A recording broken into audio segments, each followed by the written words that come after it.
Un nouveau mandat d'arrêt contre Carlos Ghosn qui reste en prison. Vendredi, alors que des rumeurs de libération allaient bon train depuis jeudi, une nouvelle arrestation a visé l'ancien patron de Nissan.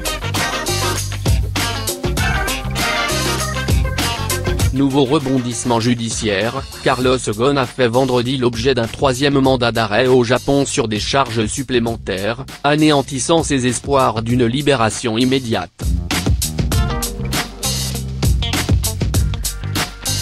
D'une libération sous caution. Les médias avaient annoncé qu'il resterait sous les verrous jusqu'à la fin de l'année, voire au-delà, mais le tribunal a désavoué jeudi le parquet.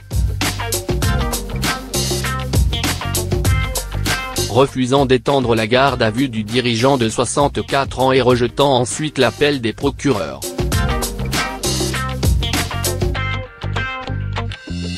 Une libération sous caution semblait alors imminente.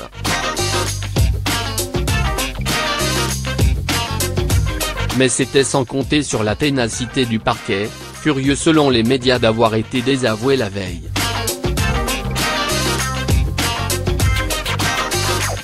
Point à une nouvelle arrestation.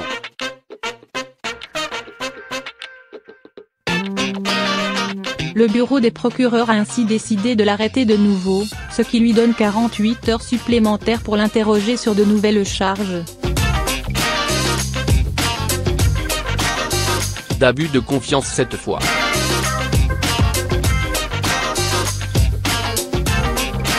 La durée de cette garde à vue peut néanmoins être encore étendue. Selon un communiqué, Carlos Ghosn est soupçonné d'avoir failli à sa fonction de PDG et d'avoir causé un préjudice à Nissan. Concrètement, le parquet lui reproche d'avoir imputé sur les comptes de la société des pertes d'investissement personnel, ce qu'il nie selon la chaîne de télévision publique NHK.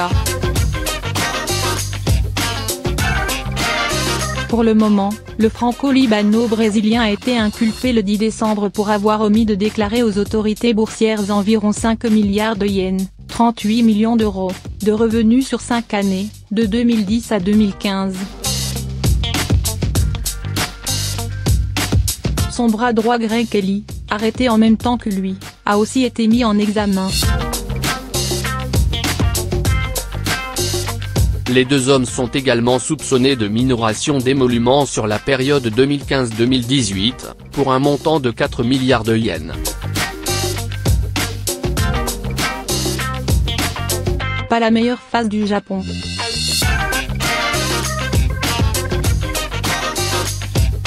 Pour Carlos Ghosn, qui séjourne actuellement dans une petite cellule d'un centre de détention de Tokyo, c'est une troisième étape qui s'ouvre sur le front judiciaire.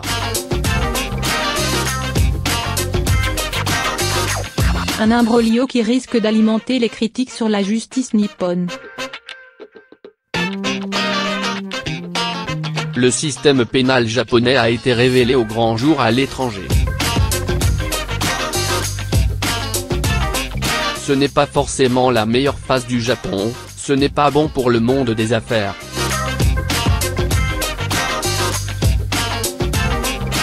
A commenté Lionel Vincent, avocat du barreau de Tokyo.